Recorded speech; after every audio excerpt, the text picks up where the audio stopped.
లేదు. నువ్వు ఓడిపోవడానికి ప్రధాన కారణం పార్టీ కార్యకర్తలని, పార్టీ కష్టపడడం గుర్తించుకోవడమే, ఎమ్మెల్యేలు గౌరవించమని కూడా మరి మీడియా ద్వారా కూడా తెలియజేస్తా ఉన్నాం. నిన్న చూస్తా ఉన్నాం, చంద్రబాబు నాయుడు గారు బ్రహ్మాండంగా గెలిపించుకున్నాడు.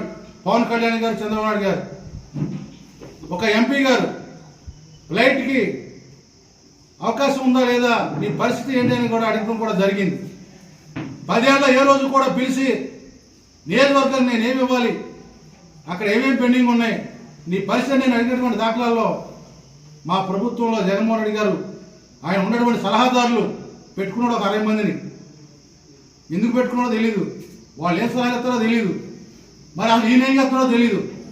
మేమందరం గెలిచి ముఖ్యమంత్రి ఎన్నుకుంటేనే నువ్వు ముఖ్యమంత్రి అయ్యావు. మాతో మాట నీకు టైం దొరకట్లేదని నేను అడుగుతున్నాను. ఈ రోజున బాధతో అడుగుతా ఉన్నాను జగన్మోహన్ రెడ్డి గారిని. అందుకనే ప్రజలు తగిన తీర్పు ఇచ్చారని కూడా నేను తెలియజేస్తా ఉన్నాను.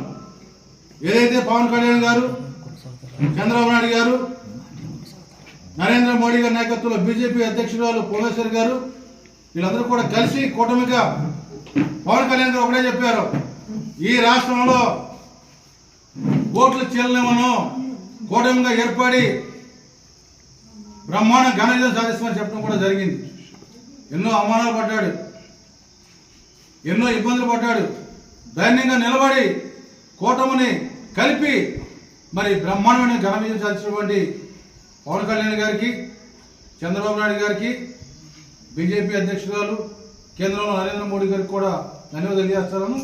ఎందుకంటే నాకు చాలా బాధ వేస్తా ఉంది. 2 సార్లు ఎమ్మెల్యేగా గెలిచి ఈ నియోజకవర్గంలో డబ్బులు ఏమి ఇవ్వకుండా ఆయన ఇచ్చి మేము ప్రచారం చేయడం తప్ప చేయడానికి ఏమి లేదని కూడా తెలియజేస్తా ఉన్నాం. బ్రిడ్జి ఇస్తానని చెప్పాడు, ఇక్కడ తిరువురు వచ్చి ఇల్లు ఇస్తానని చెప్పాడు లేదా మీ అందరి ముందు. ఎక్కడ ఇవాళ మున్సిపాలిటీ బాగా దరిద్రంగా ఉంది, మున్సిపాలిటీలో డ్రైనేజీ అడిగాను నేను, డ్రైనేజీకి ఇవాళ ఎస్టీ ఏరియాలో రోడ్లు పోవడంగా ఉన్నాయి, అవి అడిగాను. ఇవాళ బస్ స్టాండ్ రోడ్లో ఆర్ఎంఐ రోడ్డు, బస్ స్టాండ్ కాడి నుంచి మెయిన్ రోడ్డుకు కూడా డబ్బులు అడిగాను, 10 కోట్లు అడిగాను. ఇచ్చేస్తానన్నా అన్నాడు, ఏమి ఇవ్వలేదు. అంటే మార్చి 13వ తారీఖున మీటింగ్ పెడితే నేను డిసెంబర్ వరకు కూడా తిరుగుతానున్నాను. నా నిధులన్నా, నా ఎలక్షన్ వస్తుందన్నా, మరి మీరు ఇచ్చిన హామీలు నెరవేర్చమని. ఎక్కడ కూడా ఏం చేయలేదు.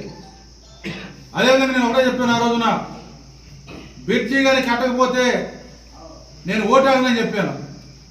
నేను అదే మాట మీద బ్రిడ్జి కట్టలేకపోయాను, పోటీ చేయడం మానేశాను, ఓటాడుతూ కూడా మానేశాను. నేను అన్న మాట కట్టుబడి ఉన్నాను. ఎక్కడైనా సరే